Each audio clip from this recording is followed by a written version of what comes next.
চিংড়ি দিয়ে পাঁচমিশালি তরকারি, আহা কি স্বাদ! কে কে খেয়েছেন জানাবেন কমেন্টে। তো বন্ধুরা আসসালামু আলাইকুম, আমি রেসিপি দেখাচ্ছি। এখানে পাঁচমিশালি তরকারি, আলু, শসা, ঝিঙ্গা, চিচিঙ্গা, দুন্দুল। তো আমি সবগুলো সবজি ভালোভাবে ধুয়ে নিয়েছি যেন ময়লা না থাকে। তো কল ছেড়ে এভাবেই আমি ধুই। তারপরে আমি চুলাতে কড়াই দিলাম,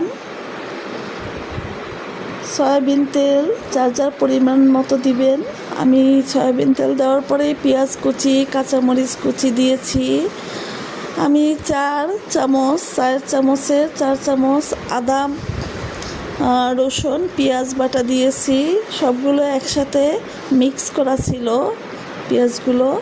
পেঁয়াজ, রসুন, আদা এগুলো আমি ব্লেন্ডারে মিক্স করেছিলাম। যাই হোক, এক চামচ লবণ দিয়েছি, লবণ পরিমাণ মতো।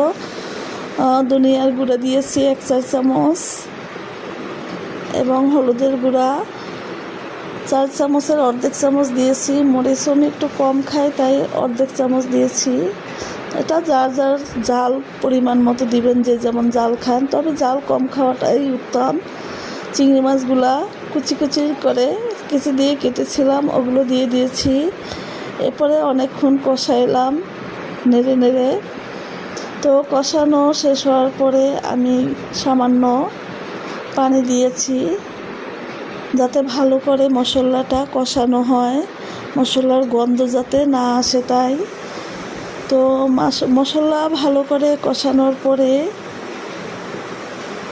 দেখেন কি সুন্দর কষানো হয়ে গেছে। এখন আমি শসা, দুন্দুল, ঝিঙ্গা, আলু সব মিক্স করা ছিল, সবগুলো একসাথে দিয়ে দিয়েছি।